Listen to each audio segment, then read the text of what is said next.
सेना ने पाकिस्तान में लोकतांत्रिक और न्यायिक संस्थाओं को हमेशा नियंत्रित करने की कोशिश की है। समय समय पर इसका उदाहरण मिलता रहता है। ताज़ा मामला पाकिस्तान में संविधान में संशोधन को लेकर है, जिसके बाद न सिर्फ फील्ड मार्शल आसिम मुनीर को और ताकत देने की कोशिश की जा रही है, बल्कि उनका ओहदा और बढ़ाने की चर्चा है। पाकिस्तान की विपक्षी पार्टी ने इसको लेकर कई सवाल भी उठाए हैं। आइए इस पर आपको एक खास रिपोर्ट दिखाते हैं और फिर इस पर अपने विशेषज्ञ मेहमान के साथ चर्चा करेंगे। वजूद के बाद से 3 संविधान, लेकिन पाकिस्तान में सरकार और सेना के बीच सत्ता के संघर्ष के खेल का कभी हल नहीं निकल पाया। सत्ताधारी सरकार और जनरलों के हिसाब से संशोधन होते रहे, लेकिन इसका स्थायी समाधान नहीं निकाला जा सका। पाकिस्तान में एक बार फिर संविधान संशोधन का शोर है। पक्ष विपक्ष के अपने अपने दावे हैं। यूं तो हर मुल्क की तरह पाकिस्तान के संविधान में भी अनेकों धाराएं हैं, लेकिन सबसे ज्यादा ध्यान अनुच्छेद 243 खींचता है, जो सेना के नियंत्रण से जुड़ा है।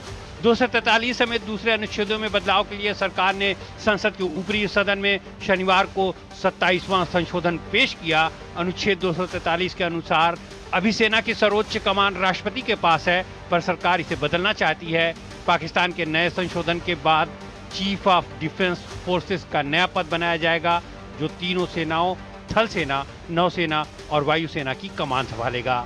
चीफ ऑफ डिफेंस फोर्सेस थल सेना का प्रमुख ही होगा। प्रस्ताव के मुताबिक पाकिस्तान में chairman joint chief of staff committee का पद खत्म कर दिया जाएगा। वर्तमान में इस पद पर जनरल शाहिद शमशाद मिर्जा तैनात हैं, जिनका कार्यकाल 27 नवंबर को समाप्त हो रहा है। संशोधन के तहत अब राष्ट्रपति प्रधानमंत्री की सलाह पर आर्मी, नेवी और एयर चीफ की नियुक्ति जरूर करेंगे, लेकिन इन तीनों सेनाओं का कुल नियंत्रण सीडीएफ यानी जनरल मुनीर के पास होगा। सीडीएफ के अलावा एक और नया पद commander of national strategic command बनाया जा रहा है, जो पाकिस्तान के परमाणु हथियारों और रणनीतिक बलों की निगरानी करेगा। ये पद भी सेना के किसी अधिकारी को मिलेगा, जिसे सीडीएफ की सिफारिश पर प्रधानमंत्री नियुक्त करेंगे। इससे पाकिस्तान के परमाणु नियंत्रण पर भी आर्मी चीफ का सीधा असर बढ़ जाएगा। संशोधन के तहत ऐसे अधिकारी जो 5 स्टार रैंक तक पहुंचने वाले अधिकारियों को विशेष दर्जा मिलेगा। वो जीवन भर यूनिफॉर्म पहन सकेंगे और रैंक से जुड़े हुए सभी विशेषाधिकार मिलते रहेंगे। इसके अलावा उन्हें संवैधानिक सुरक्षा मिलेगी, यानी संसद की प्रक्रिया के अलावा उन्हें हटाया नहीं जा सकेगा। कानून मंत्री अजीज तारण ने स्पष्ट किया कि इन उच्च सैन्य पदों को रद्द करने का अधिकार केवल संसद के पास होगा, न कि प्रधानमंत्री के पास। विपक्षी दल पीटीआई ने आरोप लगाया है कि आसिम मुनीर अपनी करतूतों से डरे हुए हैं, इसीलिए 27वें संशोधन के तहत विशेषाधिकार प्राप्त करना चाहते हैं, ताकि उन पर मुकदमा नहीं चलाया जा सके।